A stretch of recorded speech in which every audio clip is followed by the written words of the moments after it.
welcome here to the Lunchroom Syndicate. At the Jack table, we have Christopher over that way. Yes, right here. Over the guy with that way. the guy with the thumbs. And then, because one Topher isn't enough for you guys with Chris Topher, we also have Jay Topher. It doesn't work the same, does it? Not even fucking close. Okay. We are back for another edition of the Lunchroom Syndicate. We are doing another all-time team. We did the Buffalo Sabres, our favorite teams, God help our souls. Today we are doing the formerly known as Mighty Ducks of Anaheim, the Anaheim Ducks. There are some very big bright spots. Mr. Teemu Selanne, my all-time favorite skater in hockey. And then his partner over on the left side, the greatest player coming out of college hockey, playing for the University of Maine Black Bears, Mr. Paul Kariya. And I know what you're thinking, Zunk, but Yeri Curry's name is on there. Yeah, he was there for a cup of coffee. Are there any others that are so blatantly obvious it's just sacrilegious if we leave off? Rob Niedermeyer. He was a big part of their cup run, and Ryan Getzlaf is a definite. yeah. If you had to pick one of those two as the number one center all time in Anaheim, to me it's obvious, but you mentioned Rob Niedermeyer first. You probably go with Getzlaf. I think that would be the right choice. Corey Perry was definitely going to be on that list. It would be an obvious choice, especially based off what we see here. That was terrible. Steve Rutchin has an absolutely incredible career with them as well. Steve Rushin's one of the OGs. He's probably the third name that I think of for Anaheim. Who's our fourth center? Koivu just wasn't there long enough for me when you compare him to even Kessler and Adam Henrique, surprisingly. He's been there longer than I would have guessed. The thing with Adam Henrique is he just hasn't lived up to what he was in Jersey. My problem with Kessler is in his prime, he was one of the best. And then after his prime, he had a big downslide. Yeah, he did. It's Andy McDonald and Matt Cullen. I'd probably like to see either of them up there. Kessler and Henrique, I think I've argued myself out of. I would agree with that. Andy McDonald kind of screamed the Ducks to me. Like, I remember him on the Ducks for a long time. But that's the name that I had. I'm going to go to right defense. They're all in. This is the list of players that we would consider. If you're any good and you're a right-handed shot defenseman, your value's through the roof in the NHL. Did we do a fuck-up, Zunk? Now, let's head over to right wing. You wanted to fill that in. Joffrey Lupul, again, one of the earlier guys. George Peros was there forever. A real tough guy. Bobby Ryan was probably more of a true first-line right winger, where Silverberg filled in more in a depth role. So we're probably in agreement that Bobby Ryan's on this list? He's my number 3. It's not a great choice for your number 4 all-time spot, though. I was probably leaning a little towards Lupul towards the end, but Silverberg makes it then. Okay. On there. I would just like to remind our YouTube audience here, just remind everybody, if you would like to join us live and join in the discussion and help us with our selections, you can join us over at twitch.tv. Christopher's got his station up and going, Zunker LRS. That is Zunker Lunchroom Syndicate. We stream over there for our hockey all-time teams Wednesday night at midnight. Left wing side. There's some names on here that, again, if we weren't talking an all-time team, I'd be really happy with, and I'm disappointed. I would say probably most Duck fans probably put Cogliano on there first over Raquel. I don't know Stu Grimson. Grim Reaper, man. That's a great fucking nickname.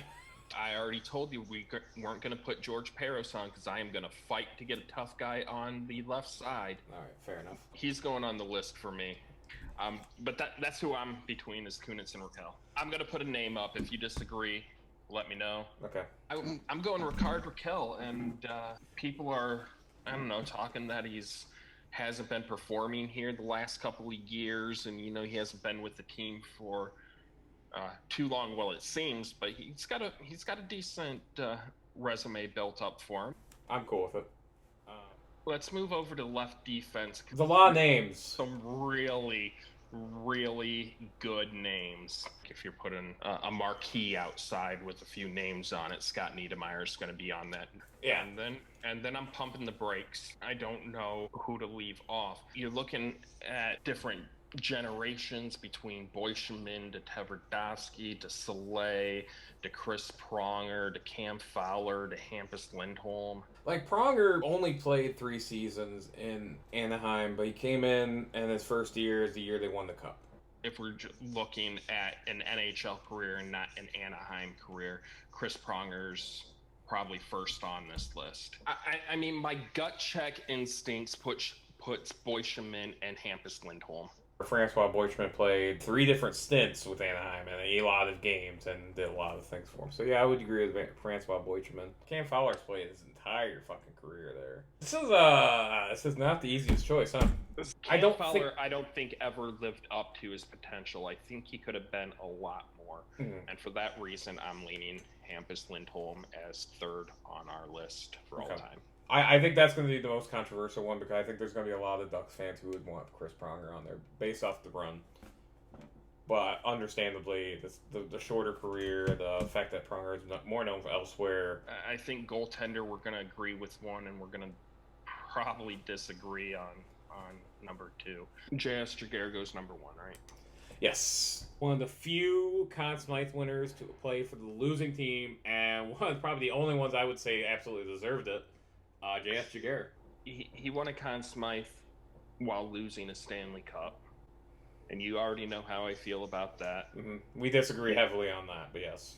I mean, I don't necessarily disagree with your reasoning. I disagree with you on that he didn't deserve it that year. It's not a matter of deserve when I don't think you met the qualifications to be nominated. The Conn Smythe is an entirety of the playoffs. I'd like there to be a distinction like they have with the most outstanding player and your MVP for the regular season. If it were most outstanding player for the playoffs, it goes to Giguère without question. But I do think when we're talking MVP, if for the regular season, one of the qualifications is your team has to make the playoffs. Mm-hmm. For the MVP for the Stanley Cup, one of the qualifications is your team has to win the Stanley Cup. I think it's always going to be a agree-disagree situation with us on that. Yeah. But yeah, I think for all intents and purposes, I agree with the reasoning. I think he's almost the exception that proves that rule. But I think because it went 7, it's a lot harder for me to argue against. It's hard to leave Guy Herbert off. You want representation from the Mighty Duck era. I didn't know Guy Herbert that well. Well, first off, I purposely said his name wrong just to get you to come into Guy Herbert. Fuck that French fucker. I'm the kidding. French strike again, Guy Herbert. If you want like one of the original, because he had a long career too, right? What did you say? 9 years, 93 to 01, right? Yeah, something like that, yeah. And so I mean, it's completely reasonable, and it's not. And small little shout out to Jonas Hiller there because right in between the Giguère and the Gibson era, he was that bridge between those two, and he held it together really well. Yeah, he was very good. Probably better than Gibson, but for a lot shorter of a time. And Gibson was his backup for a bit. But you're not wrong. But you have Gibson, which I'm sitting here saying is probably the best goaltender that they've had in Anaheim.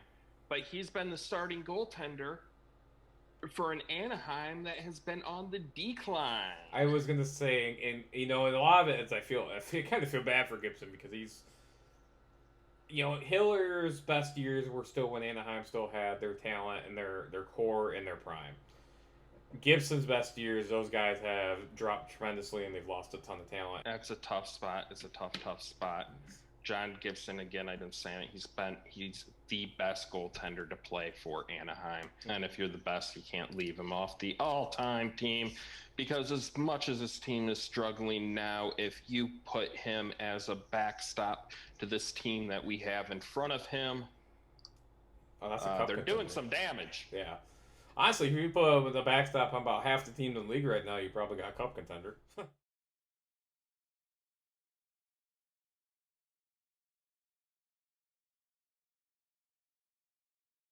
You know, Zunk, I was thinking earlier.